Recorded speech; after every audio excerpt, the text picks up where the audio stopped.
पर अखिलेश्वर पूर्ण ब्रह्म सत्य सनातन शाश्वत परमाराध्य प्रातः स्मरणीय प्रभु श्री लक्ष्मी वैकुंठनाथ भगवान की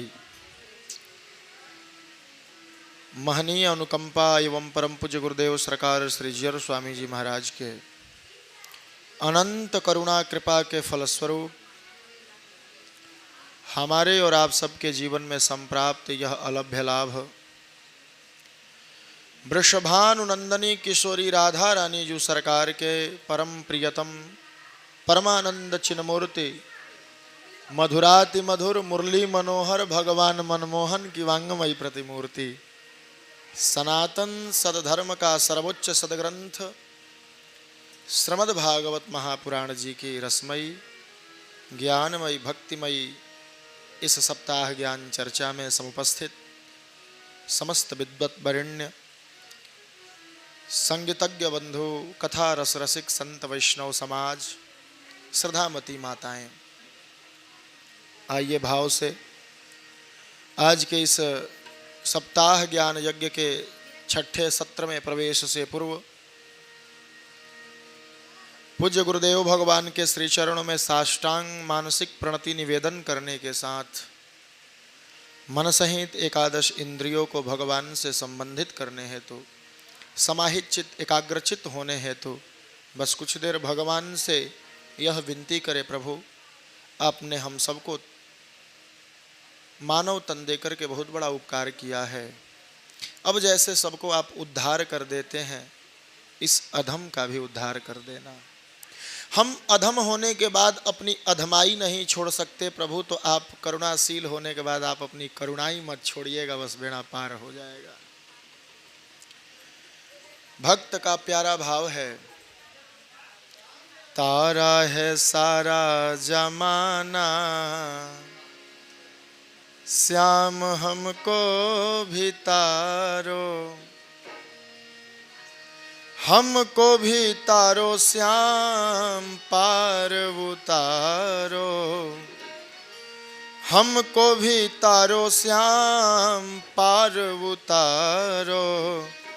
तारा है सारा जमाना, तारा है सारा जमाना श्याम हमको भी तारो, तारा है सारा जमाना, तारा है सारा जमाना श्याम हमको भी तारो, तारा है सारा जमाना श्याम हमको भी तारो श्याम पार उतारो, हमको भी तारो श्याम पार उतारो श्याम कष्ट निवारो, पार उतारो श्याम। तारा है सारा जमाना श्याम हमको भी तारो, तारा है सारा जमाना श्याम हमको भी तारो। भाव से गाएं सब लोग। प्रभु बिना आपके कृपा का तरण तारण नहीं हो सकता।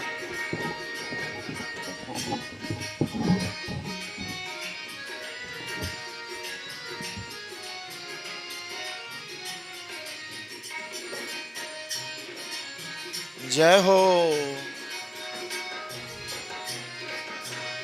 भक्त कहता है, प्रभु करहु कृपा गुरुदेव की नाई।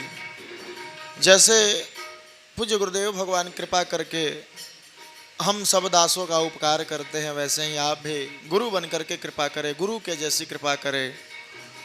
हमने सुना है नाथ गणिका को तारा, हमने सुना है नाथ गणिका को, गणिका को तारा नाथ गणिका को तारा, गणिका को तारा नाथ गणिका। कैसे प्रभु आप आए नहीं, अपने तोते को राम राम कृष्ण कृष्ण कहना सिखा रही थी गणिका। बस उसे ही आपने अपना भजन मान लिया।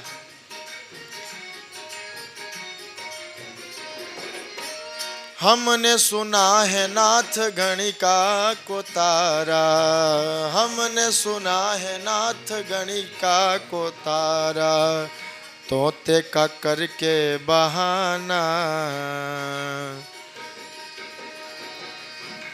तोते का करके बहाना, श्याम हमको भी तारो, तारा है सारा जमाना, श्याम हमको भी तारो।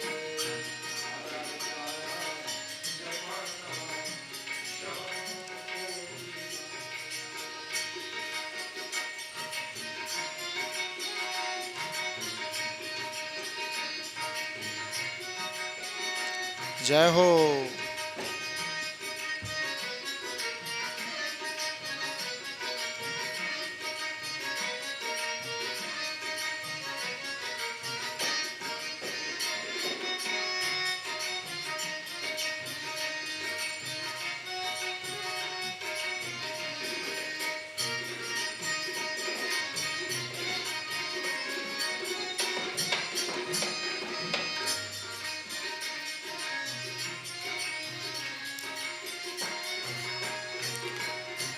हमने सुना है नाथ भिलनी को तारा, हमने सुना है नाथ भिलनी को तारा। मैया शबरी का जब विवाह होने लगा महाराज, तो माता घर में मेहंदी रचा रही थी। अचानक ध्यान गया दूसरे भवन में लाखों भेड़ बकरे बंद किए हुए थे। सबरी जी घर से बाहर निकल कर के पूछी अपनी पिताजी से, प्रभु ये जानवर किस लिए आए हैं? बोले बेटी, ये जो तुम्हारे बाराती आएंगे उनको भोजन बना करके इन जानवरों को खिलाया जाएगा। सबरी ने कहा, मेरे विवाह में इतने पशुओं की बलि चढ़ा दी जाएगी? बोले हाँ, ये अपनी रिवाज है। सबरी ने कहा, मैं ऐसी विवाह करूंगी ही क्यों जिस विवाह में हजारों पशु मार दिए जाएं। और सबरी रात में घर से निकल गई। और इतना बड़ा त्याग, सबरी तू इंतजार कर, तेरे घर राम आएंगे, बस मतंग मुनि ने इतना ही आश्वासन दिया था। और इसी को मंत्र मानकर के सबरी राम राम कहते अपना जीवन व्यतीत कर रही थी। भगवान आए। हमने सुना है श्याम भिलनी को तारा, हमने सुना है नाथ भिलनी, हमने सुना है नाथ भिलनी को तारा, हमने सुना है नाथ। कोई सामग्री नहीं दी, बस एक छोटा सा फल, बेरोका करके बहाना,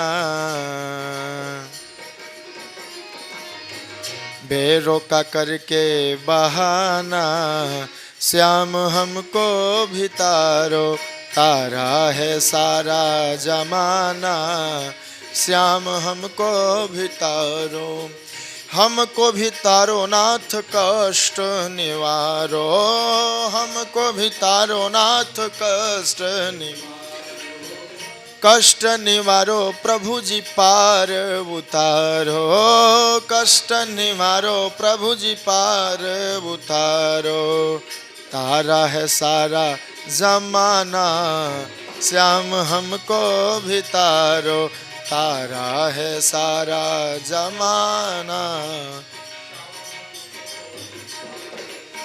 आपने किसको नहीं तारा प्रभु, कितनों का नाम गिनाऊं, बस अंतिम निवेदन आपके श्री चरणों में यही होगा।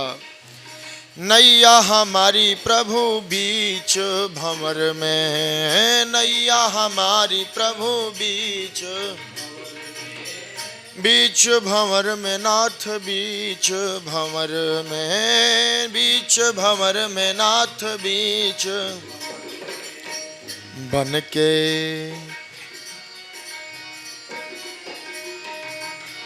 बन के खेवैया तैराना, श्याम हमको भी तारो, तारा है सारा जमाना, तारा है सारा जमाना, श्याम हमको भी तारो, तारा है सारा जमाना, श्याम हमको भी तारो, को भी तारो, हमको भी तारो। बोल भक्तवत्सल भगवान की जय। श्रीमद्भागवत महापुराण की जय। श्री सुखदेव स्वामी जी महाराज की जय। कृष्ण कन्हैया की जय। भाष्यकार भगवान श्री रामानुजाचार्य स्वामी जी महाराज की जय।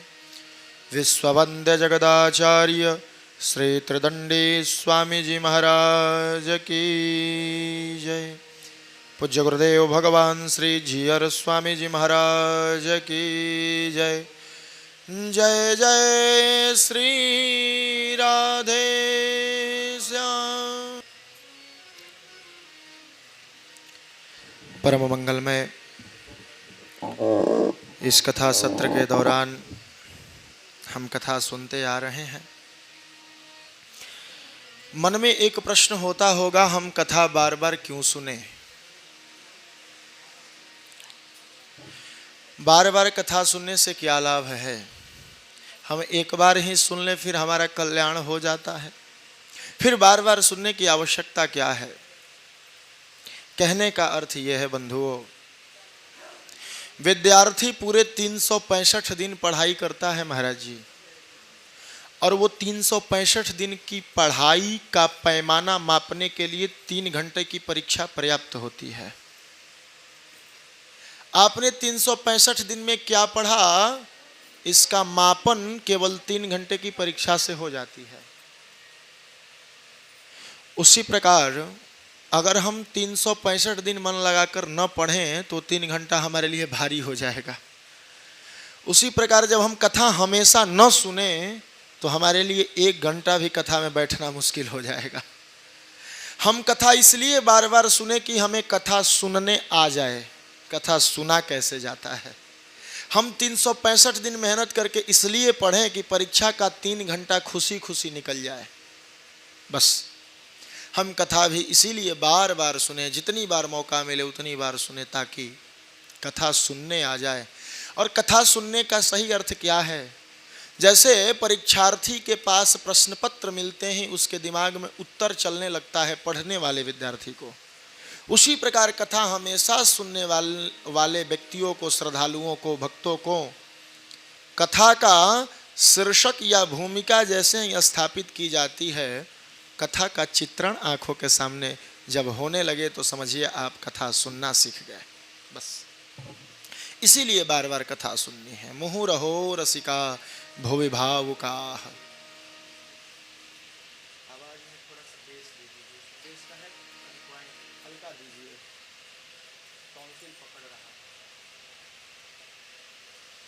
नारायण नारायण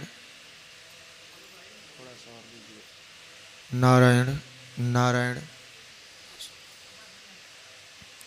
हमने कल तक सुना भगवान ने पिताजी को वरुण लोक से छुड़ा करके लाया। प्रभु ने गोवर्धन पर्वत धारण किया। इत्युक्त्वैकेन हस्तेन कृत्वा पर्वताचलम। जो अचल पर्वत था उसे धारण किया सचल बना करके। भगवान मानो ये बताना चाहते हम प्रकृति का संरक्षण करें, गोवर्धन करें। गो अर्थात गाय माता। हम गोवंश को बढ़ाएं। गोवर्धन उठा करके भगवान ने ये सब हम समाजवासियों के लिए मार्ग बताया। भगवान ने गोपिकाओं का चीरहरण किया और उनसे कहा मैं शरद रात्रि पर मिलूंगा। आज जब भगवान रात्रि के समय थोड़ा अल्पाहार लेकर के अपने विश्राम के कक्ष में गए हैं, और भगवान ने जब अपने भवन की खिड़की खोली तो सामने देखा भगवान य पिता रात्रि शरदोत्फुल्ल मल्लिका भीक्षरन्तु मनश्चक्रे योग माया उपाश्रितः। भगवान ने जब खिड़की खोला तो देखा, रे भैया, हमने गोपिकाओं को जिस रात्रि को इंतजार करने के लिए कहा है वो रात्रि तो आज आ गई। और वो रात्रि थी शरद पूर्णिमा की रात्रि। शरद पूर्णिमा कब होता है? आश्विन महीने की पूर्णिमा को हम शरद पूर्णिमा कहते हैं, अर्थात कुआर महीने की पूर्णिमा को शरद पूर्णिमा कहा जाता है। और भगवान उसी रात्रि में ये मन बना रहे हैं कि आज मैं गोपिकाओं से मिलूं। उस दिन महाराज माता महालक्ष्मी के पूजन का बहुत बड़ा महत्व है। शरद रात्रि के दिन ही चंद्रमा अपने संपूर्ण कलाओं से युक्त होते हैं और चंद्रमा मन के देवता हैं। चंद्रमा आज पूर्ण है तो मन भी पूर्णता की ओर जा रहा है। और चंद्रमा औषधियों के भी देवता हैं, तो जितने भी फूल औषधियां हैं वो सब प्रफुल्लित हो रही हैं आज। शरदोत्फुल्ल मल्लिका, और आज भगवान ने मन बनाया। अरे भैया, भगवान अमानी हैं, बिना मन के हैं। एक भक्त ने भगवान से पूछा, प्रभु हम आपको क्या दें, आपके पास क्या नहीं? रत्नाकरत्वगृहम, समुद्र जहां से रत्न निकलते हो वो रत्न तो आपका घर है, आप क्षीर सागर में निवास करते हैं। और अगर आपको हम धन दें तो लक्ष्मी माता तो आपकी पत्नी है, फिर हम आपको धन क्या दें? तो किसी ने कहा, भगवान एक चीज आपके पास नहीं है, वो मैं दे सकता हूं। बोले क्या? बोले मन। आपके पास मन नहीं है, क्योंकि आपका मन तो श्री राधिका जी हैं और राधिका जी तो सदैव आपके मन को चुराए बैठी रहती है। मैं आपको अपना मन अर्पित करता हूं। पर सुखदेव स्वामी कहते हैं, राजन, भगवान य पिता रात्रि शरदोत्फुल्ल मल्लिका। भगवान होते हुए भी भगवान अपि तारात्रि बहुवचन। तारात्रि मतलब वो सब रात्रियां आज दिखाई दी भगवान को, पुंजीभूत होकर के पूर्णिमा के चंद्रमा से निःसरित हो रही अमृतमयी किरणों से सभी पुष्प जिसे रात में छिप जाना चाहिए आज खिल गए हैं। भगवान शब्द से रास लीला का प्रारंभ करते हैं सुखदेव स्वामी जी। मानो हम संसार वासियों को सुखदेव स्वामी जी ये बताना चाहते हैं, संसार के लोग, ये कथा किसी साधारण मानव की नहीं है, इसे आप अपने जैसा न समझना। ये लीला स्वयं भगवान कर रहे हैं। और भगवान कौन? ऐश्वर्य वैराग्य यशोवबोध वीर्य श्रिया पूर्तमहं प्रपद्ये। जिसके पास 6 चीज हो वो भगवान, या फिर भगवान में 5 वर्णों का समावेश है महाराज। भ, ग, व, आकार और न। भ अर्थात भूमि पृथ्वी, ग अर्थात गगन आकाश, व अर्थात वायु हवा, आ अर्थात अग्नि और न अर्थात नीर जल। जिनका इन 5 पर अधिकार हो उसे हम भगवान कहेंगे। जो ये जब चाहे ये 5 को बना सकते हैं, जब चाहे इन 5 को विलुप्त कर सकते हैं, ये शक्ति जिसके पास हो उसे हम भगवान कहेंगे। मानो सुखदेव स्वामी जी कहते हैं, राजन ये भगवान की लीला है और इसे सुनना भी भगवान की तरह ही चाहिए। विक्षरंतुम मनश्चक्रे, भगवान ने आज मन बनाया है और मन बना करके भगवान ने सोचा आज गोपिकाओं से मिलना चाहिए। तो योग मायाम उपाश्रितः, भगवान ने आज जोग माया भगवती श्री राधिका रानी जी को याद किया। प्राणेश्वरी दिव्य भाव है। अब आ जाओ, वृंदावन के रसिक संत कहा करते हैं।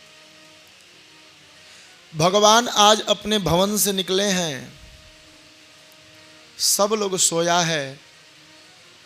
मानो पूरब दिशा ऐसा लग रहा है कि कोई पति अपने पत्नी से अधिक प्रेम करने के लिए उसके मुखमंडल पर लाल गुलाल लगा दिया हो। उसी प्रकार पूर्व दिशा पर चंद्रमा ने जब अपनी लालिमा बिखेरी है तो पूर्व दिशा शोभायमान लग रही है। और भगवान आज यमुना तट पर पहुंचे। उस कदम्ब के पेड़ के नीचे खड़ा हो गया है ईश्वर। त्रिभंग लली होकर के एक पैर पर एक पैर रखे हैं कन्हैया, और अधरों पर बांसुरी रख करके बस फूंक मार दी महाराज। और इतनी दिव्य फूंक लगाई है उस बांसुरी में कि सुखदेव स्वामी कहते हैं, राजन निशाम्य गीतम तदनंग वर्धनम। आहा, ब्रज स्त्रियः कृष्ण गृहीत मानसा। भगवान की बांसुरी के धुन को जब उन व्रज स्त्रियों ने सुना तो मन में कामना जग गई। निशम्य गीतम तदनंग वर्धनम, वो गीत कैसा था? बोले मन में कामना जगाने वाला था। कामदेव को अनंग कहते हैं, अर्थात उसका कोई अंग नहीं, वो किस अंग में प्रकट हो जाए, आंख में प्रकट हो जाए, हाथ में प्रकट हो जाए, जहां मन वहां कामदेव प्रकट हो सकता है। निशम्य गीतम तदनंग वर्धनम ब्रज स्त्रियः कृष्ण गृहीत मानसा। आज गीत को सुनकर के स्त्री और ब्रजांगनाओं के मन में कामना जगी है, और गीत सुनते ही ब्रजांगनाएं निकल पड़ी घर से। यहाँ 10 प्रकार के गोपियों का व्याख्यान मिलता है महाराज। पहली गोपी ऐसी है जो अपनी घर में गाय दूह रही हैं, बस भगवान की बांसुरी की तान कान में पड़ी, गाय दुहना वहीं छोड़ करके तुरंत निकल पड़ी महाराज। ईश्वर कब मिलता है? जब हमारे अंदर 3 चीज हो। हम प्रबल पुरुषार्थी हों, कर्म को त्याग कर देने वाले पर ईश्वर कभी नहीं प्रसन्न होते महाराज। हम प्रबल पुरुषार्थी बने, और प्रबल पुरुषार्थ के साथ साथ हमें प्रतीक्षा भी करना आता हो। ये नहीं कि हमने आज ध्यान शुरू किया और आज ही ईश्वर मिल जाए, ऐसा संभव नहीं। भगवान ने गोपियों को भी कहा, मैं तुम्हारी भक्ति से प्रसन्न हूं, पर शरद रात्रि का इंतजार करो, मैं उस रात्रि में मिलूंगा। प्रबल पुरुषार्थ था गोपांगनाओं के पास। कात्यायनी माता से अनुनय विनय की थी, अथक प्रयास भी की थी, और प्रतीक्षा भी की है। पुरुषार्थ, प्रयास और प्रतीक्षा, ये 3 चीज जब हो तब जाकर के सफलता प्राप्त होती है। और जीवन में 3 बाधाएं होती हैं किसी से मिलने में।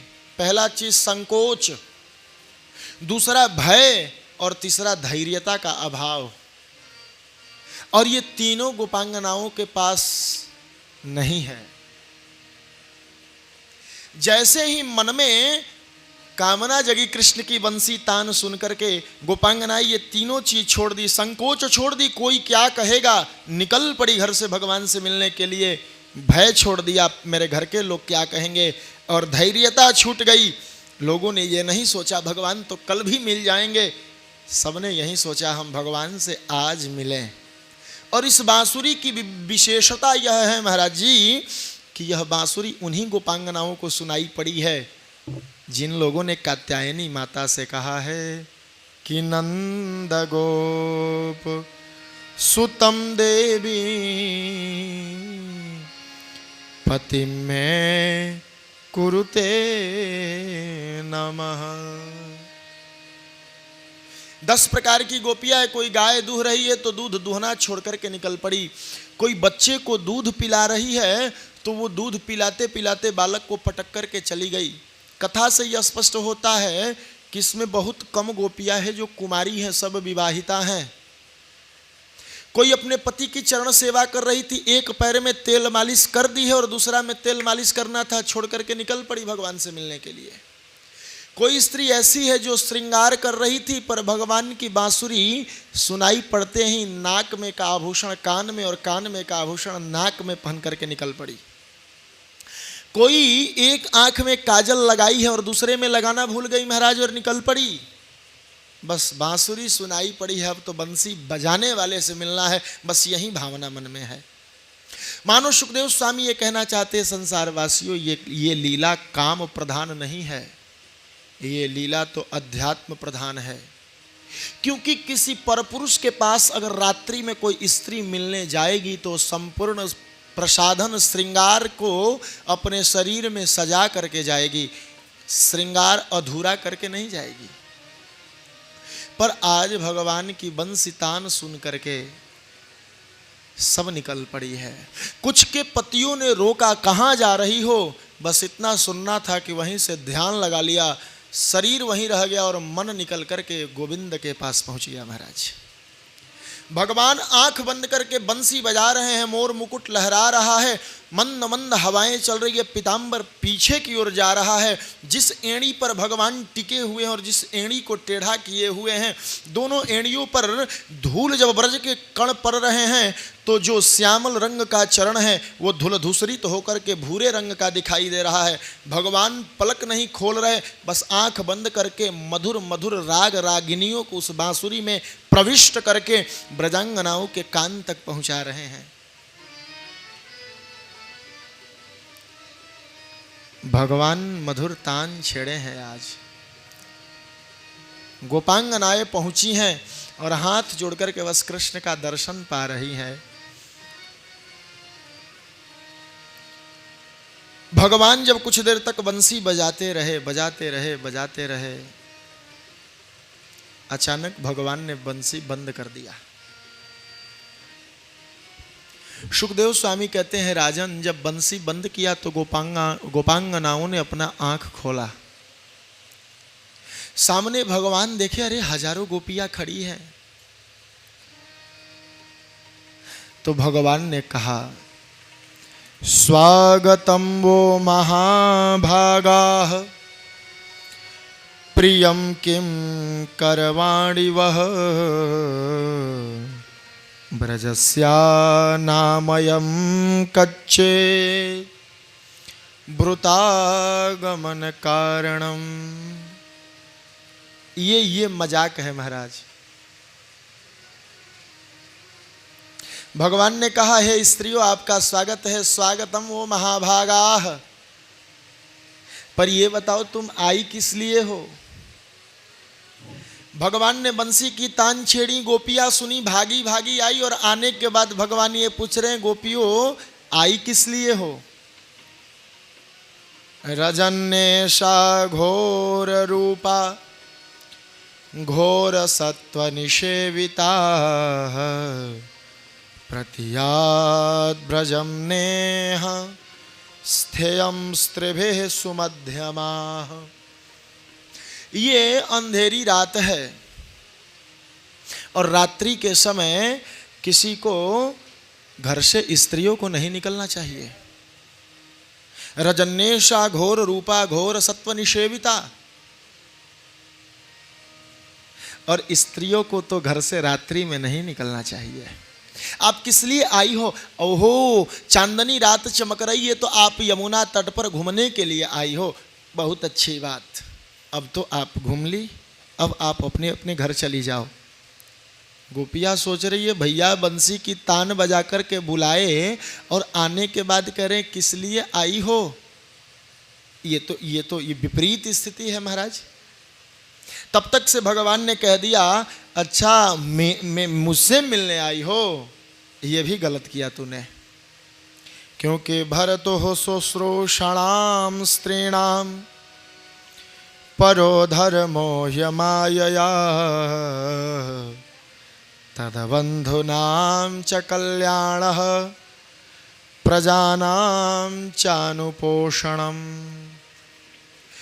स्त्रियों का परम धर्म है देवियों कि वो अपने पति की सेवा करें, और तुम रात में मुझसे मिलने आई हो यह धर्मयुक्त नहीं है।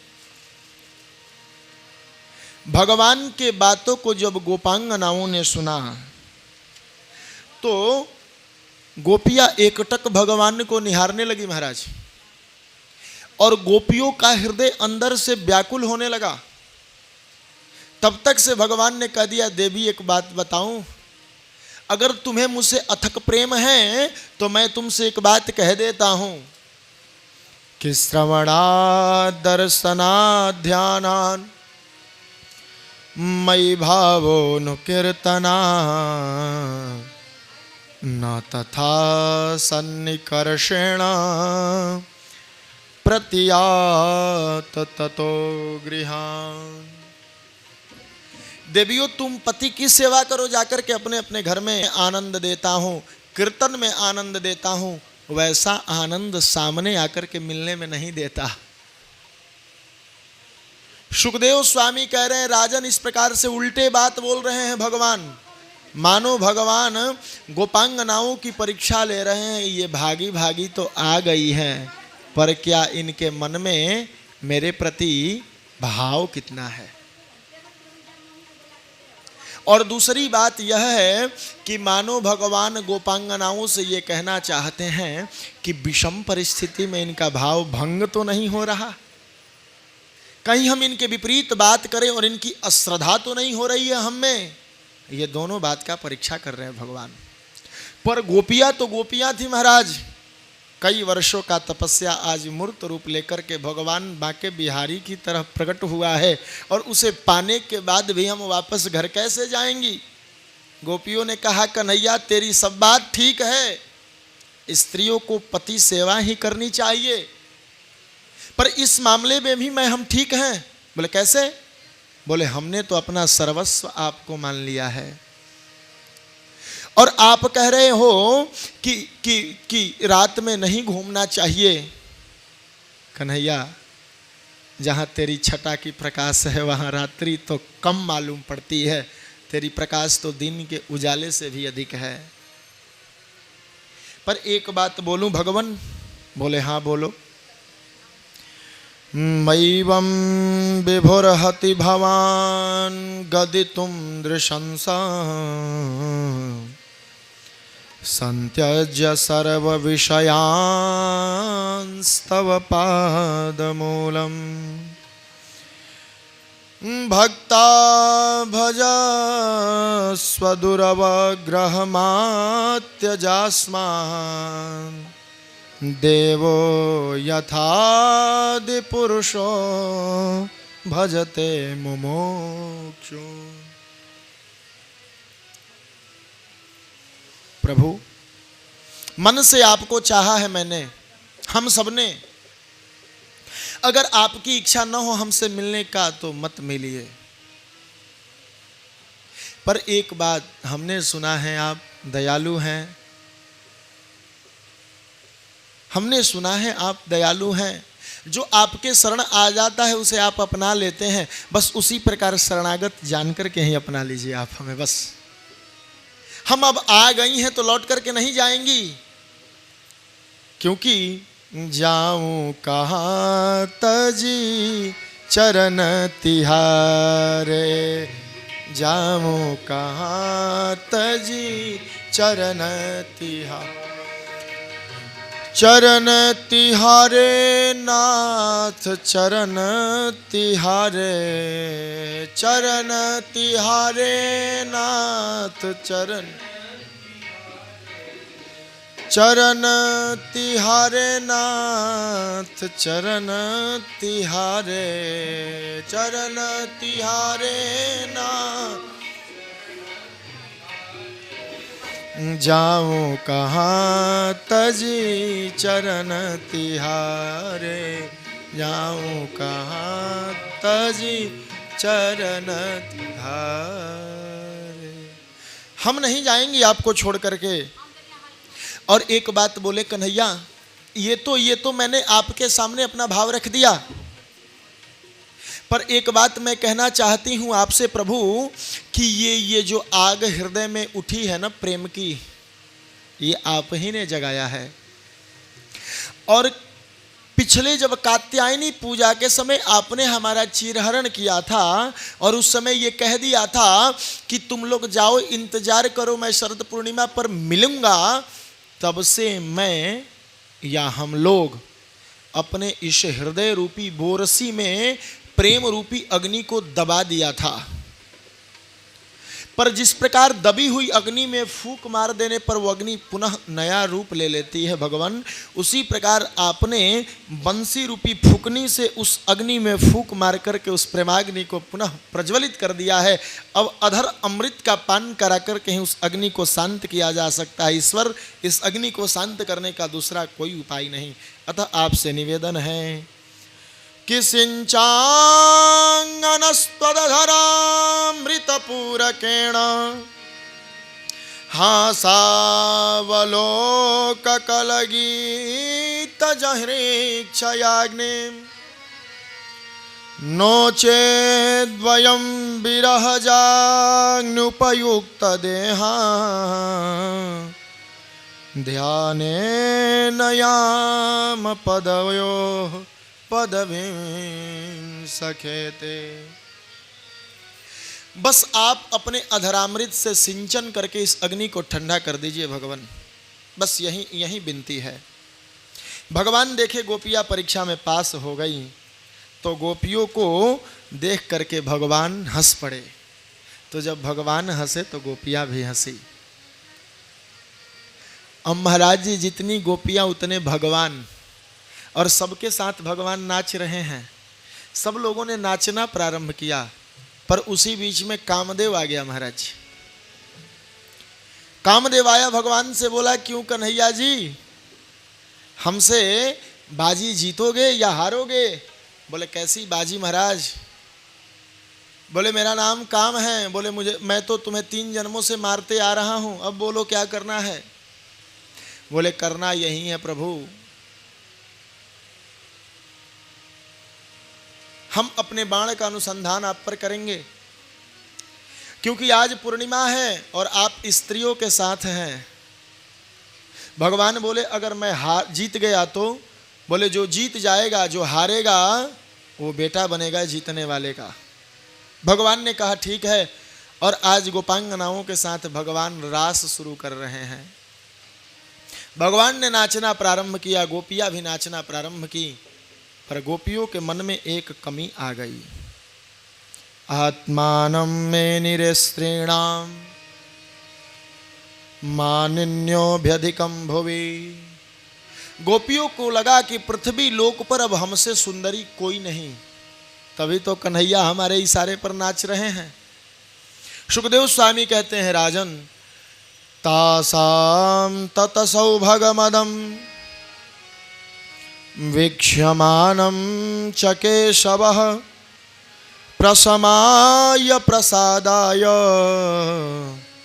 तत्रैवान्तरधीयत।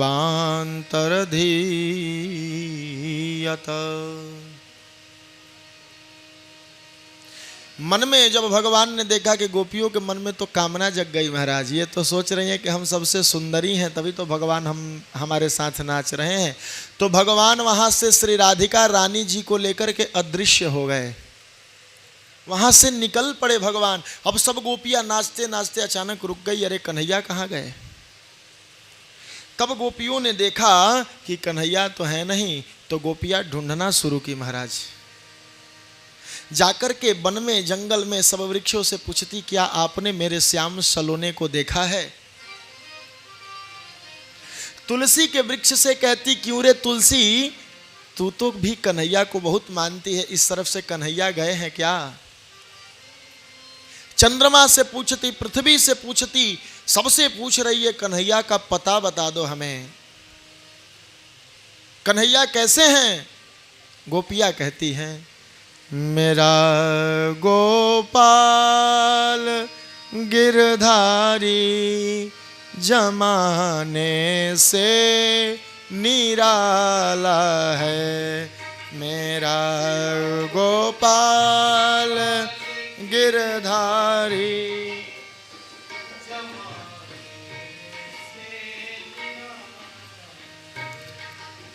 न गोरा है न काला है, न गोरा है न काला है, जमाने से निराला है मेरा गोपाल गिरधारी। सबसे पूछ रही है किसने देखा कन्हैया को? किसी ने कहा भगवान तो आप लोगों के साथ नाच रहे थे, पर क्यों क्यों क्यों ढूंढने निकल गई आप लोग? गोपियां कहती हैं कभी सपनों में आ जाना, कभी रूपोस हो जाना, कभी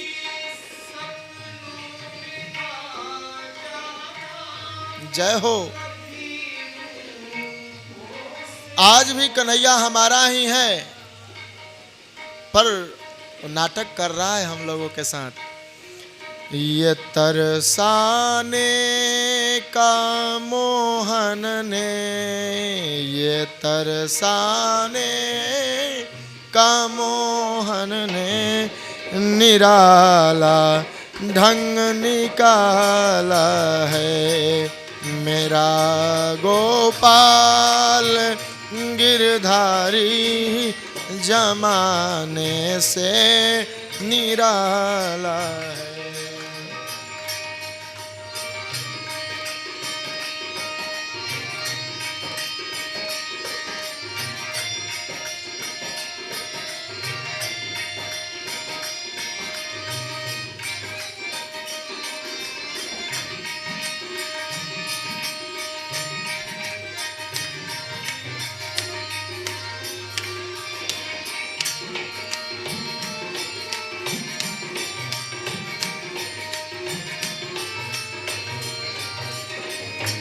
सखिया कहती हैं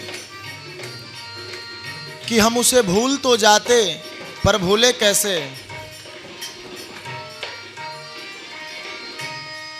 तुम्हें मैं भूल तो जाऊं, मगर भूले नहीं बनता। तुम्हें मैं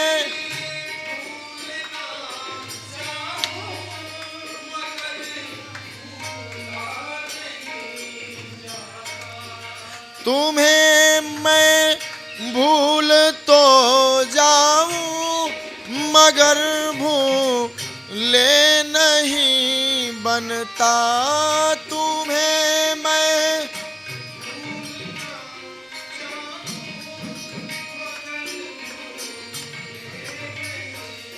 अरे भैया जब भूलना चाह रहे हो तो भूल क्यों नहीं जाते? गोपियों ने कहा तुम्हारी सांवली सूरत, तुम्हारी सांवली सूरत हमें जादू में डाला है मेरा गोपाल गिरधारी, जमाने से निराला।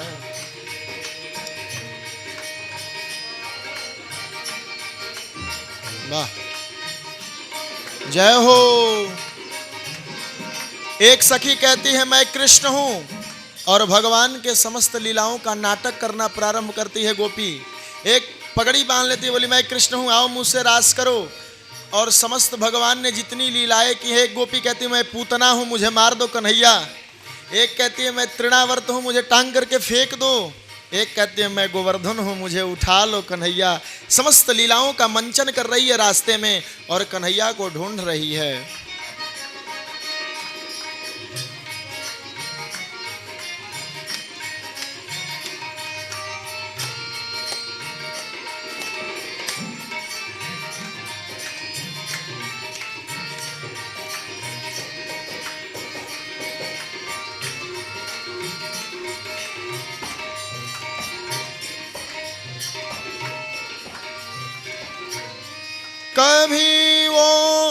रूठ जाता है, कभी वो मुस्कुराता है, कभी वो रूठ जाता है,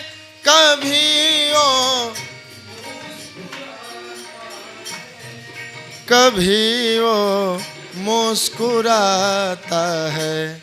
इसी दर्पण के खातिर तो, इसी दर्पण के खातिर तो बड़ी नाजों से पाला है मेरा गोपाल गिरधारी, जमाने से निराला है मेरा गोपाल।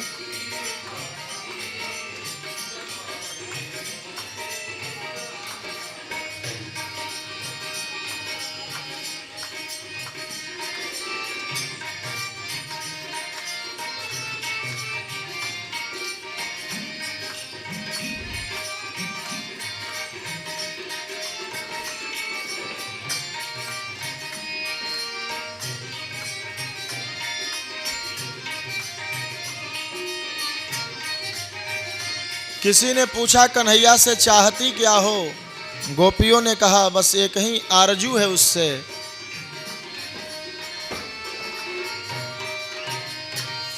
मजे से दिल में आ बैठो, मेरे नैनों में बस जाओ। मजे से दिल में आ बैठो, मेरे नैनों में, मेरे नैनों में बस जाओ। अरे गोपाल मंदिर से, अरे गोपाल मंदिर से तुम्हारा देखभाल है मेरा गोपाल गिरधारी, जमाने से निराला है मेरा गोपाल गिरधारी।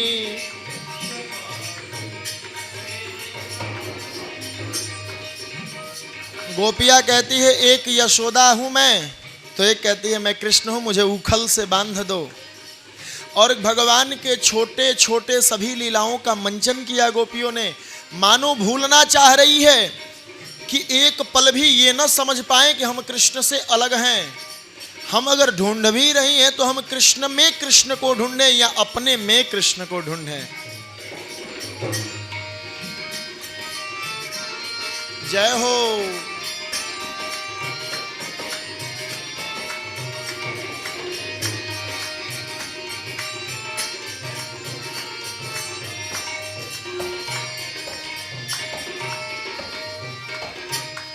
कहीं उखल में बंध जाना, कहीं ग्वालों में जा खेले।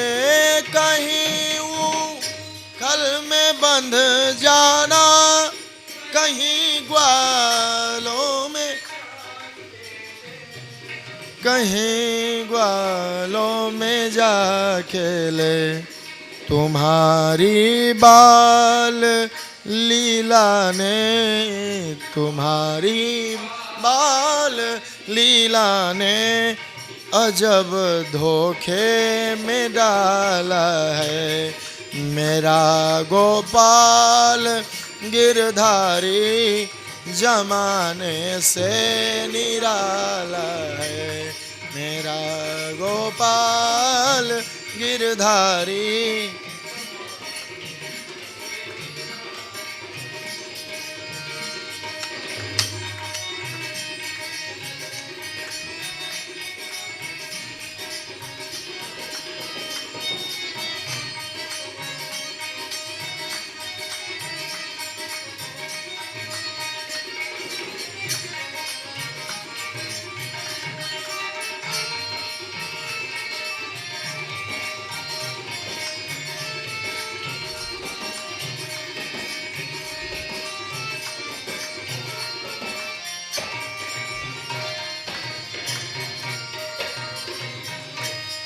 तुम्हें मुझ सा हजारों है, मगर मेरे तुम ही तुम हो। तुम्हें मुझ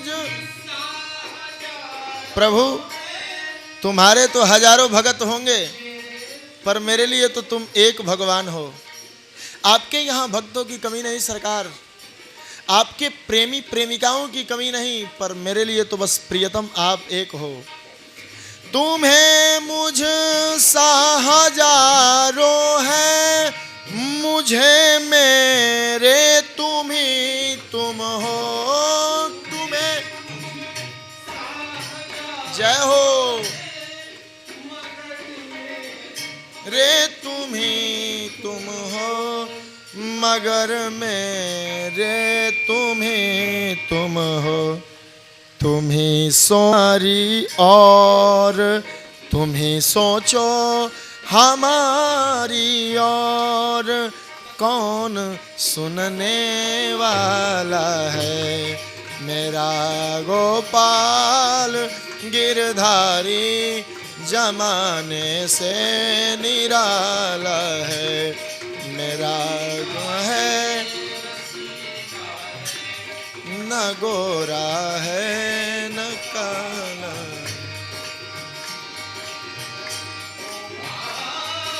जय हो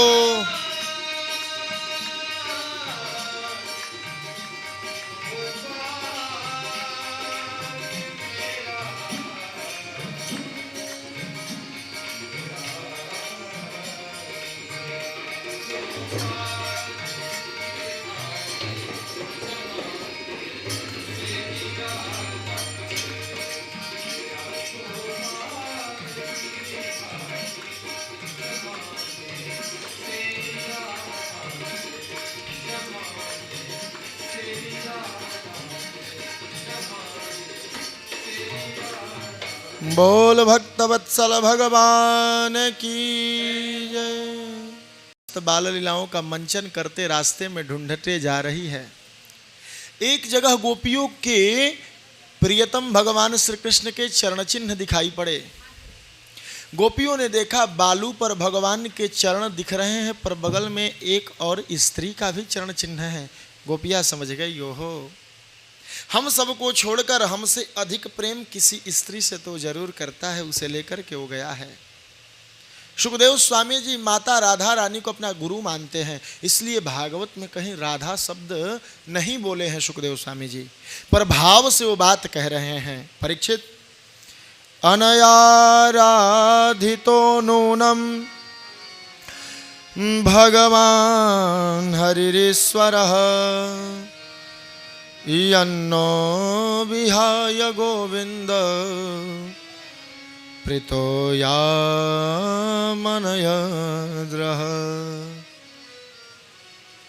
राधिका जी को लेकर के भगवान आगे निकल गए। गोपियों ने देखा, सखी देखो कितना छलिया है, हम सबको छोड़कर अपनी अन्यतमा प्रियतमा को लेकर के गया है। आगे गए तो देखे कन्हैया के बैठने का चिन्ह दिखाई दे रहा है। बोले देखो ना सखी, यहाँ जब चलती हुई वो उसकी प्रेमिका कह दी होगी कन्हैया मैं थक चुकी हूँ, तो यहाँ बैठ कर के आराम किया है उसके साथ। आगे कहीं दो चार फूल गिरे थे, बोली यहाँ पर उसका केस गूथा है वो कन्हैया। आगे जाने के बाद एक चरण चिन्ह दिखाई पड़ने लगा, पर चरण बालू में कुछ धंसे दिख रहे थे। गोपिकाओं ने कहा, गोपी देखो तो सही, यहाँ पर आकर के वो प्रेमिका कह दी होगी कन्हैया अब मुझसे चला नहीं जा रहा, तो यहाँ उसे कंधे पर लेकर के चला है, तभी तो यहाँ से केवल एक पद चिन्ह दिखाई दे रहा है और वो भी बालू में धंसा हुआ है। ये बात कर ही रही थी कि आगे जाने के बाद देखी वो तो सखी नीचे बैठी हुई है, माता राधिका रानी जी भी बैठी हुई है। सबने पूछा, सखी तुम यहाँ कहाँ से? बोले प्रियतम लेकर के तो आए, पर हमारे मन में एक कामना जग गई तो प्रियतम ने हमें भी छोड़ दिया। बोली कैसी कामना? बोले हमने कन्हैया से कह दिया कन्हैया अब चला नहीं जा रहा, तो कन्हैया ने कहा मेरे कंधे पर बैठ जाओ, मैं तुम्हें लेकर के चलूँगा। जैसे ही कंधे पर बैठना चाहा कन्हैया मुझे भी छोड़ करके चला गया। बंधुओं, इस प्रसंग का तात्पर्य यह है कि भगवान के मिलने के बाद भी अगर मन का अभिमान न गया तो भगवान हमारे पास नहीं रह सकते। क्यों? क्योंकि तूने आंगन नहीं बुहारा, कैसे आएंगे भगवान। तूने आंगन नहीं बुहारा, कैसे आएंगे भगवान। तूने आंगन नहीं बुहारा, आंगन नहीं बुहारा।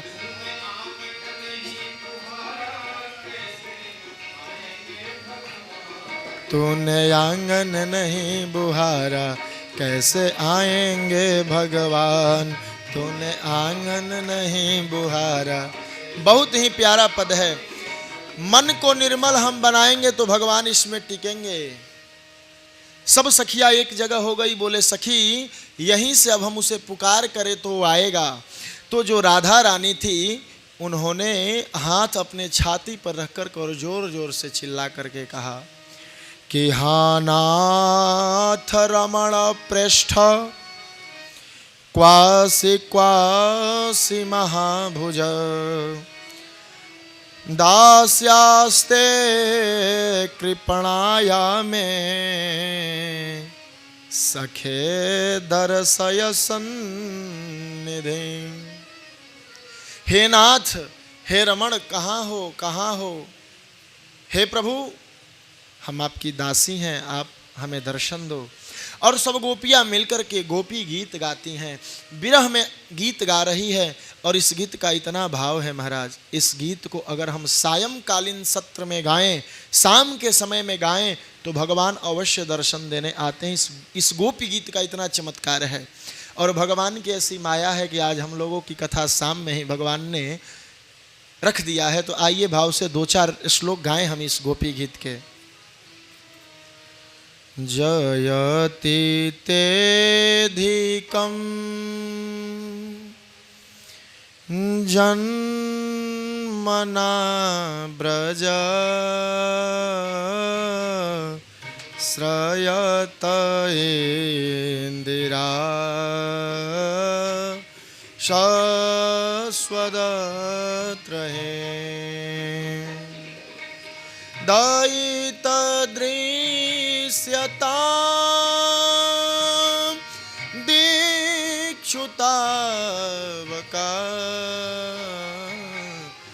त्वयि धृता सब त्वां विचिन्वते तेधिकम्। भाव से आप सब पीछे से ताली बजाएं और भगवान को याद करें, प्रभु आ जाइए, दर्शन दीजिए।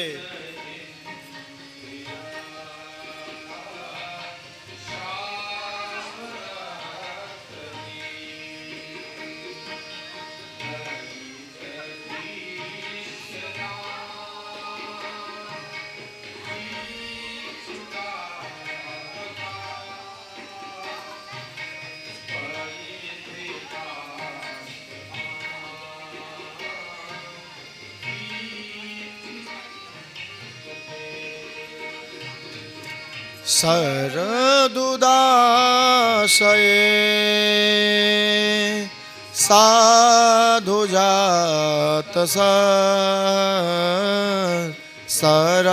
सरसिजोदर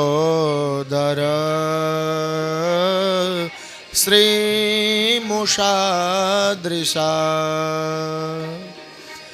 सुरतनाथ ते शुल्कदासिका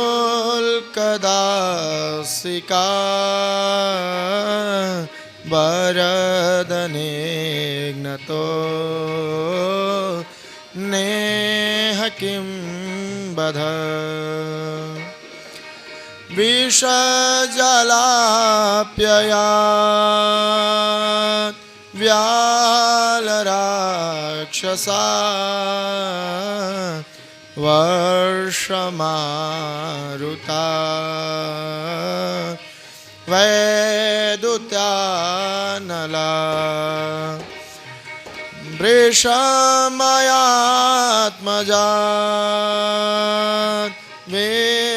त्वतो भया दृषभते वयं रक्षितामः न खलु गोपिका नन्दनो भवान् अखिलदेहिना अन्तरात्मद्रे विखानसार्थितो विश्वगुप्तये सखबुदेवा सात्वतां कुले रचिता भयं वृष्णिधोर्यते चरणमेयुषा संसृतेर्भया करसरोरुहं कान्तकामदं धीरसिधेहिनः श्रीकरग्रहम्। हम हाथ जोड़ जोड़ करके कह रही हैं तुम मेरे स्वामी हो, हम तुम्हारी सेविकाएं हैं, तो तुम नहीं आ रहे हो, तो तुम्हें क्या लगता है कि प्राणदंड केवल तीर से मार देने से लगता है? नहीं माधव, नेह किम बधः, आंख से तूने बाण चला करके हमारी हत्या की है कन्हैया। हमारे मन में जो भाव जग रहे उसको मार दिया है आपने। हम सब जानती है आप सर्वसमर्थ हैं, आप भगवान हैं। न खलु गोपिका नंदना, केवल तुम यशोदा के लाल हो ये तो कहना तुम्हारे लिए कम पड़ जाएगा। तुम वाराह बनकर के पृथ्वी को धारण करते हो, तुम चराचर जगत के एकमात्र स्वामी हो, ये हमें पता है नाथ, पर हम बुला रही हैं अब आप आ जाएं। हम आपकी चर्चा इसलिए कर रही हैं, चाहती तो हम घर भी चली जाती, पर हृदय में जो आग है वो पीड़ा दे रहा है। तव कथामृतम तप्त जीवन कभिभिरीडितम कल्मषापहं श्रवणमङ्गलं श्रीमदाततं भुवि गृह्णन्ति ते भूरिदा जना। हम इसलिए आपकी चर्चा कर रही है क्योंकि तव कथामृतम तप्त जीवनम, जलते हुए जीवन को एक आधार देता है आपकी कथा। बस मन में संतुष्टि बनती है, जहाँ कथा है वहाँ आप हैं, इसीलिए आपकी चर्चा कर रही हैं हम सब। परंतु दुनिया में तो हम धन्य उसे मानती हैं जो आपकी कथा जन जन में प्रचार करता है। भुवि गृह्णन्ति ते भूरिदा जनाः, दुनिया का सबसे बड़ा दानी वो है जो आपकी कथा दान करता है, सबको सुनाता है। हम उनके चरणों में प्रणाम करते हैं। भगवान जब इस गोपी गीत को सुने तो सुखदेव स्वामी जी व्यंग कर रहे हैं भगवान पर। राजन जानते हो तासा माविर्भुत्सौरी स्मयमान मुखाम्भुजः पीताम्बर धरः स्रग्वे साक्षान मन मथ। पीताम्बर धारण किए हुए श्री कृष्णचंद्र गोपिकाओं के बीच में प्रकट हो गए। सब गोपियां अब जब भगवान को देखी महाराज तो सबने शोक त्याग करके और भगवान को पकड़ना चाहा। भगवान भी सबसे मिले पर कुछ गोपियां रूठ गई भगवान से। बोली अब हम आपसे बात नहीं करेंगी। अरे भैया क्यों? बोले आप पहले 3 प्रश्नों का उत्तर दीजिए हमसे। अब भगवान किन्हीं गोपी का चरण दाब रहे हैं, किन्हीं गोपी के हाथ पकड़ करके कह रहे सखी क्यों रूठ गई हो? क्योंकि प्रेमी प्रियतम के प्रसन्नता में अपनी प्रसन्नता रखता है महाराज। राम जी से भरत जी ने जाकर के कहा भैया आप घर चलिए, अगर पिता की बात ही माननी है तो मैं बन रहूंगा, पर राजा राम राजा ही रहेंगे।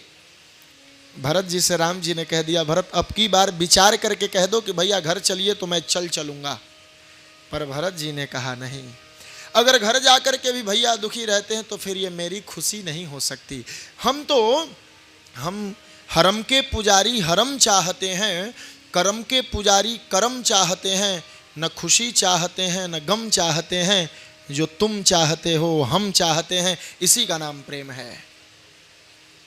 कन्हैया आज चरण दाब रहे हैं, सखी बताओ किस लिए रूठी हो। सखियों ने कहा कन्हैया ये बताओ प्रेम किसे कहते हैं।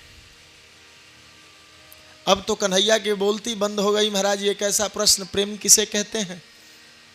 क्या प्रेम उसे कहते हैं मोहन कि हम किसी से इसलिए प्रेम करें कि वो हमें भी प्रेम करे, या फिर प्रेम उसे कहते हैं कि वो जितना प्रेम हमें किया है हम उतना उसे प्रेम करें, या फिर प्रेम उसे कहते हैं कि हम उसे निस्वार्थ प्रेम करें, वो हमसे प्रेम करे या न करे। कन्हैया ने कहा सखी बात तो तुम्हारी ठीक है, पर तीर किधर जा रहा है ये समझ में नहीं आ रहा बात। सखियों ने कहा कन्हैया इसका जवाब दो, क्योंकि तुम मनाने में बहुत कुशल हो। कन्हैया ने दिव्य उत्तर दिया है महाराज। बोले प्रेम वो प्रेम हो ही नहीं सकता जहां ये सोचा जाए कि मैं प्रेम करूं इसके बदले वो मुझे प्रेम करे। ये तो व्यवहार हो गया महाराज। हमने अपने बेटे की शादी में 5 मिठाई उनके यहाँ भेजी और वो भी 5 मिठाई अपने बेटे की शादी में मेरे घर भेज दिए, तो फिर ये प्रेम कहाँ, ये तो व्यवहार हो गया। और जिस प्रेम में ये आशा रखी जाए कि वो हमसे प्रेम करते हैं, ये प्रेम नहीं, ये तो अपनी मन की सांत्वना है, ये तो मनमाना हो गया। प्रेम तो वो है जिसे हम माने, वो हमें मान रहा है कि नहीं मान रहा है इसका ध्यान न रखा जाए। वो प्रेम निस्वार्थ भाव का होता है, और वही प्रेम माता पिता अपने बेटों के साथ करते हैं। माता पिता की ये इच्छा नहीं कि तुम बड़े होकर के हमें करोड़पति बनाओगे, बस इस निस्वार्थ भाव से पाल देते हैं कि हमने जन्म दिया है, हमारा कर्तव्य है तुम्हें बड़ा करना, बस ये प्रेम है। अब सखिया मान गई, कन्हैया सबके साथ महारास किए। सुखदेव स्वामी कहते हैं राजन इस महारास की कथा जो भी सुनता है, जो भी श्रवण करता है, उसे काम वासना नहीं सताती, क्योंकि कामदेव हैं महाराज। और महारास हुआ, महारास के बाद परीक्षित जी के मन में एक संशय जगा। परीक्षित जी ने कहा महाराज जी एक संशय मन में आ रहा है, भगवान पूर्ण ब्रह्म होने के बाद भी किसी स्त्रियों के साथ नाच रहे हैं, ये गलत नहीं है, समाज में संदेश गलत नहीं जाएगा।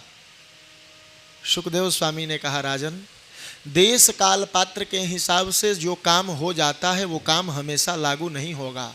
जैसे आपके घर में मंडप हो, विवाह हो, और उस दिन माताएं ऐपन घोर घोर के सब पर डालती है, चाहे वो ससुर हो या भसुर। अब आप कहिए कि हम रोज उनके साथ ऐपन खेलेंगे, ये संभव नहीं।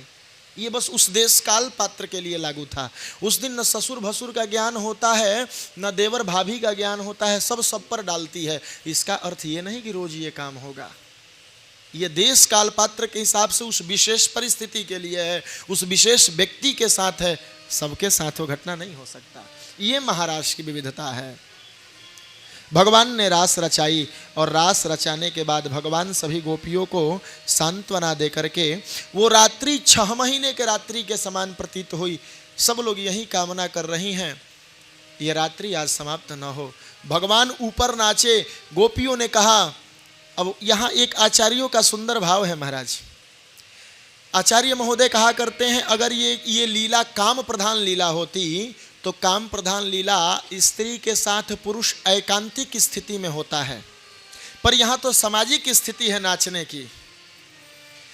और आधुनिक व्याकरणकारों ने यह माना है कि यही रास शब्द बिगड़ते बिगड़ते आज डांस शब्द बन गया है महाराज। रास ही आज डांस के रूप में परिणत हो गया है। देखा कि सामने एक हमारी अनन्या भक्ति करने वाली यमुना महारानी तो तड़प रही है कि इस सुख को मैं भी पालूं, तो भगवान श्री कृष्ण समस्त गोपियों से बोले गोपियों ऊपर तो नाच हो गया, अब थोड़ा जल विहार कर लें, और सबको लेकर के एक साथ यमुना जी में प्रवेश किए और यमुना जी के साथ भी रास करके उन्हें कृतार्थ किया। सुखदेव स्वामी जी ने फलश्रुति सुनाई और रास की कथा को यहीं विश्राम दिया जाता है। बोलिए रास बिहारी भगवान की जय। सप्ताह कथा में सब चीज़ों का विस्तारीकरण नहीं किया जा सकता, पर इसका भाव समझे कि रास है क्या। रसो वैसह, भगवान कौन है? बोले भगवान रस के समूह हैं। रस के समूह का अर्थ क्या है? बोले समुद्र जो है वो पानी का घर है एक तरफ से, और महाराज जी जो हवा के कारण थपेड़े उठते हैं पानी के, तो एक तरफ से एक पानी उठा और दूसरी तरफ से दूसरा पानी उठा और दोनों पानी एक साथ टकरा करके नीचे गिर गए, इसी का नाम रास है। बस रास योगियों के लिए ध्यान है। योगी किस लिए ध्यान करते हैं? महाराज हम परमात्मा से मिल जाएं। गोपियाँ भी इसीलिए ध्यान करती थी हम परमात्मा से मिल जाएं। तो योगियों का योग है रास, ज्ञानियों का ज्ञान है रास, और भक्तों का भाव है रास। रास कोई अन्य विषय नहीं। यहाँ पर रास की लीला को विश्राम दिया जाता है। भगवान ने सुदर्शन और शंखचूर्ण नामक असुरों का संहार किया है। अब भगवान जब से रास रचाए हैं गोपियों के दिल में बैठ गए हैं। गोपियाँ जब दो गोपी एक साथ बैठती है तो दोनों आपस में भगवान श्री कृष्ण की चर्चा करती है। कितने सुंदर हैं, कैसे नहाते होंगे, कैसे खाते होंगे। और इन गीतों को सुखदेव स्वामी जी जुगल गीत कहते हैं। भाव से गा रही हैं गोपियाँ। वाम बाहो कृत वाम कपोलो, वाम बाहो कृत वाम कपोलो, बल्गित भ्रूर धरा प्रीत वेणुम बल्गो वृत कोमलांगोले भिराश्रित मार्गम, कोमलांगोले भिराश्रित मार्गम, गोप्य इरयते यत्र मुकुंदः, गोप इरयते यत्र मुकुंदः, व्योमयान वनिता सहसि धई व्योम वाम वनिता सहसि, भैरमिस्तास्तदुपधार्य सलज्जाः वर्मिस्, काम मार्गण समर्पिचेता कशमलयूरपसत् निवनभ्यः। ये जुगल गीत गाई गोपिया। कृष्ण कैसे लगते हैं? वाम बाहु कृत वाम कपोलो, वाम बाहु बाएं हाथ से बांसुरी को लेकर के वाम कपोलो बाएं गाल की तरफ जब छेड़ता है कन्हैया, कितना सुंदर लगता है। वलगित भ्रूर धरार्पित वेणु, ये जो भ्रूर है ये पंखा करते हैं। अधरार्पित वेणु, अपने ओठों पर जब बांसुरी रख करके, मतलब भगवान के दिव्य लीलाओं की चर्चा आपस में बैठ करके करती है। इसी गीत का नाम जुगल गीत रखा गया, जो दो लोग आपस में बात करें। भागवत में दिव्य 5 गीतों का वर्णन है, उसी में से एक गीत है। इधर भगवान लीला कर रहे हैं। सुखदेव स्वामी कहते हैं राजन, इधर नारद जी कंस के दरबार में पहुंचे, होकर के गमछा से पंखा झेल रहे हैं गायों पर। श्याम गौर शरीर देख करके अक्रूर जी प्रसन्न हो गए, चरणों में मानसिक प्रणाम किया, ब्रजभूमि के रज को अपने सिर पर लगाया महाराज। इधर अक्रूर जी के पहुंचने से पहले नारद जी श्री कृष्ण जी के पास पहुंचे और नारद जी ने भगवान से कहा, प्रभु आप केवल ये छोटे छोटे लोगों को मार रहे हैं, इससे पृथ्वी का भार नहीं उतरेगा। एक एक लोगों को मारने से पृथ्वी का भार नहीं उतरेगा प्रभु, अब थोक भाव में मारना शुरू कीजिए। खुदरा भाव में बहुत दिन तक हो गया दुष्टों की सफाई। चाहते क्या हो? बोले परसों हम आपके हाथों कंस को मरा देखना चाहते हैं। कृष्ण जी ने कहा, नारद जी कहाँ से आ रहे हैं? बोले कंस के यहाँ से आ रहे हैं। बोले ये काम आप कब छोड़िएगा? कंस के यहाँ कह दिए हैं कि कृष्ण को मारना देखना चाहते हैं और हमसे कह रहे हैं कि कंस को मारना देखना चाहते हैं। आप मरना देखना चाहते किसे हैं? नारद जी ने कहा, प्रभु दाल गिरे घी में या घी गिरे दाल में, वस्तुतः बात तो एक ही है। आप कृष्ण कंस को मारे या कंस कृष्ण के पास आकर के मरे, दोनों में एक समान बात है, मरना तो कंस को ही है। अक्रूर जी की सेवा सत्कार हुई है रात्रि में महाराज। अक्रूर जी ने नंद बाबा के पास प्रस्ताव रखा है। नंद बाबा, कंस ने बहुत बड़ा यज्ञ किया है और यज्ञ का मतलब लोगों का परोपकार नहीं है। यज्ञ का मतलब है कृष्ण बलराम को दुख देना। और आज इन्हें जाना होगा। नंद जी ने कहा भेजना बड़ी बात नहीं, पर इसमें कृष्ण और बलराम का राय ले लेना उचित है। कृष्ण जी सुने इससे पहले अक्रूर जी ने कह दिया, नंद बाबा किससे पूछना और किसकी बात पूछना, कन्हैया जिसके हैं उनके पास चले जाएंगे। देवकी वसुदेव जी इतने दिनों से कष्ट भोग रहे हैं, उग्रसेन जी जेल में हैं, इन्हें भेजना होगा वहां।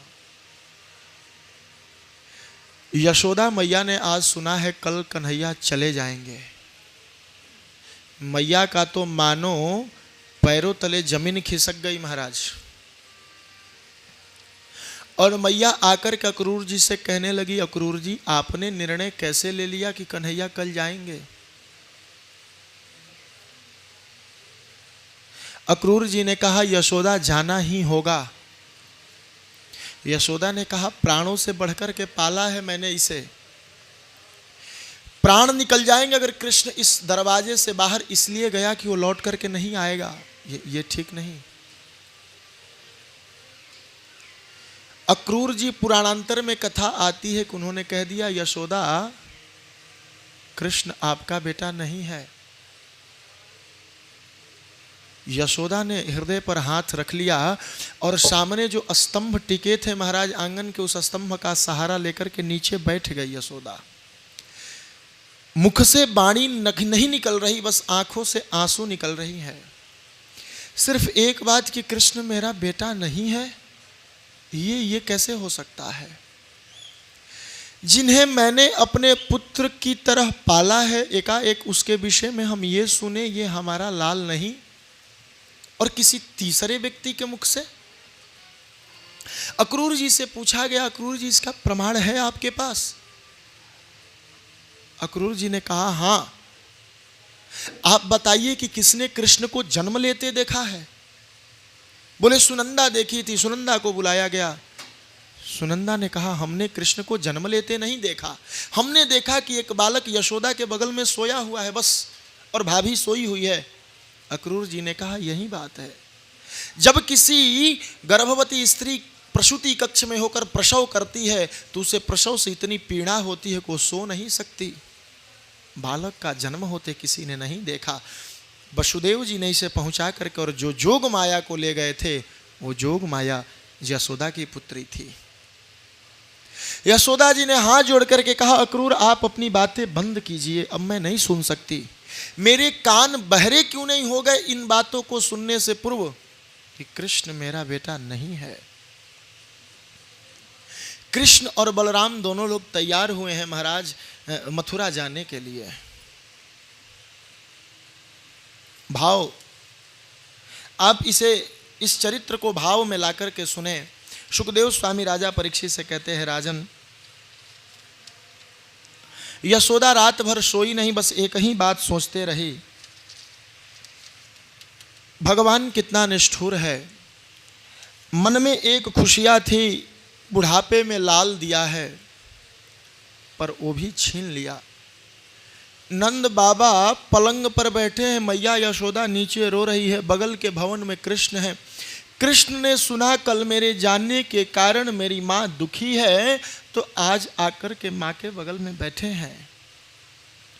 मैया के चरणों के पास बैठकर के सिर माता के गोद में दे करके, और कन्हैया ने कहा मैया क्यों रो रही हो? यशोदा जी ने कहा कन्हैया पूछना बंद कर दे, और जितना दिन मैया कहना था तूने मैया कह लिया कन्हैया, अब मैया कहने की आवश्यकता नहीं। अब इस माया से मुझे दूर जाने दे। कन्हैया ने कहा माँ कैसी बातें करती है, जब से इन आंखों में रोशनी मिली है माँ, केवल माँ के रूप में तुम्हें देखा है। यशोदा कन्हैया के सिर के केसों को संवारती हुई कहती है लाला कल तू अपने माँ बाप के पास जा रहा है, और यही सच्चाई है, तू मेरा लाल नहीं है।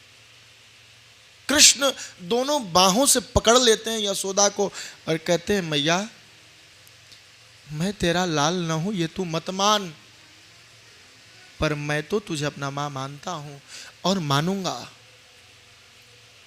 यशोदा रोती हुई कन्हैया को दूर करके बगल में जाकर के खड़ी हो गई। नंद बाबा सिर नीचे किए रो रहे, यशोदा चुप हो जाओ यशोदा। रात्रि रोते बीती है महाराज, एक माँ के हृदय पर क्या बीत रही होगी जब उसका पाला पोषा हुआ बालक आज घर से दूर जाने वाला है। सुबह रथ की तैयारी हुई है, रथ पर सब सामान रख दिए गए हैं, भगवान अब रथ पर चढ़ने के लिए जाने वाले हैं। गोपियों को यह सूचना मिला, गोपियां राधिका रानी के पास गई, राधे तेरा प्रियतम आज मथुरा जा रहा है। राधा ने कहा हाँ मैं जानती हूं। अरे तू जानती है और तू चुपचाप बैठी है, क्या करूं, मैं कर भी क्या सकती। बोले चल कर के रथ को रोक लिया जाए। बोले हाँ ये तो उपाय ठीक है, पर रथ को रोक करके भी हम करेंगे क्या। अहो विधातस्तव न क्वचिद् दया संयोज्य मैत्र्या प्रणयेन देहिनः। उस विधाता को दया नहीं आती, संयोग करा कर के वियोग कराना उसे अच्छा लगता है। जब उसकी मर्जी यही है तो हम क्या कर सकती, पर फिर भी प्रयास तो करना चाहिए ना। गोपिकाओं की बात सुनकर के राधा रानी ने योजना बनाया, रथ के आगे हम लेट जाएंगी पर प्रियतम को जाने नहीं देंगी। इधर कृष्ण तैयार होकर के निकलने वाले थे, मैया ने गोद में भर लिया है, पैरों तले जमीन खिसक रही है, इतने अश्रु बिंदु गिर रहे हैं कि कन्हैया का पीठ भींग गया। यशोदा माँ एक ही बात पूछती है, कन्हैया भूल तो नहीं जाओगे ना हमें। कन्हैया एक ही बात कहते हैं, मैया तू है माँ से बढ़कर, मैया तू है माँ से बढ़कर, मैया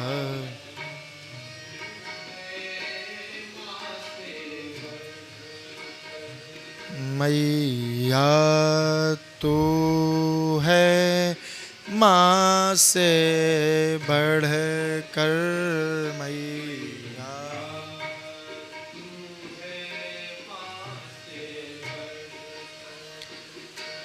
कर्ज चुका न पाऊंगा, कर्ज चुका न पाऊंगा, लाखों जन्म पकड़ कर, मैया तू है माँ से बढ़कर, मैया तू है माँ से बढ़कर। कन्हैया रो रहे हैं। रथ पर सवार हुए कन्हैया गोपिकाओं को देखे कि रथ रोकी खड़ी है तो कन्हैया ने कहा रास्ता छोड़ दो, परश्व आगमिष्यामि, परसों आ जाऊंगा। गोपियों ने कहा कन्हैया हम तो जान रही थी कि तुम्हें अक्रूर लेने आए हैं, पर इस बात से यह स्पष्ट हो रहा है अक्रूर लेने नहीं, तुम जाना चाह रहे हो। तो जब तुम जाना चाह रहे हो तो हम नहीं रोकेंगी, तुम जाओ। गोपियों ने रास्ता छोड़ दिया महाराज और कृष्ण का रथ बढ़ा। पीछे से नंद बाबा सभी मित्रों के साथ अपना रथ लेकर के जा रहे हैं। यशोदा माँ आगे बढ़कर के कहने लगी, सुन रहे हैं जी, देवकी मिलेंगी तो उनसे ये कह देना मेरा लाला बिना लोरी सुने नहीं सोता है, लोरी सुनाकर के ही सुलाएंगी इसे। और हाँ थोड़ा खाने पीने में नटखट है, जब तक 4 बार न कहा जाए लाला भोजन नहीं करता, 4 बार कहकर के खिला दिया करेंगी।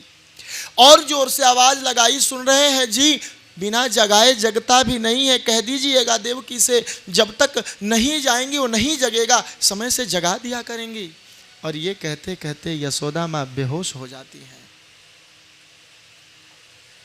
आज रथ आगे बढ़ा है। बस एकटक निहारती यशोदा बेसुध सी पड़ गई। सब गोपियां एकटक देख रही हैं। भगवान ने आगे चलकर के अक्रूर जी को दर्शन दिया है और अक्रूर जी के मन का मोह भंग किया, मथुरा में प्रवेश किए हैं। सुखदेव स्वामी कहते हैं, राजन मथुरा की गलियों में जब भगवान घूमने निकले, स्त्रियां छत पर चढ़ करके सब यही सोच रही है, भगवान जहाँ से आए हैं वहाँ के लोग कैसे रहे होंगे। इतने दिव्यतम हैं, इन्हें देखने के बाद मन इन पर आ जाता है। भगवान सुबह हुआ तो बोले, प्रभु हे पिताजी, हम थोड़ा मथुरा नगर घूम लेते। आज मथुरा नगर घूमने के लिए सब लोग, कृष्ण अपने ग्वाल बालों के साथ गए हैं। सब लोग चंदन तिलक लगा करके घूम रहे हैं। सब लोग राजसी पोशाक पहने हुए हैं। कृष्ण ने अपनी बाल सखाओं की स्थिति जानी। बाल सखा कह रहे, कन्हैया आज तक तो तू इतना उदास नहीं दिखता था, तूने जो आनंद दिया है। बोले क्या चाहिए?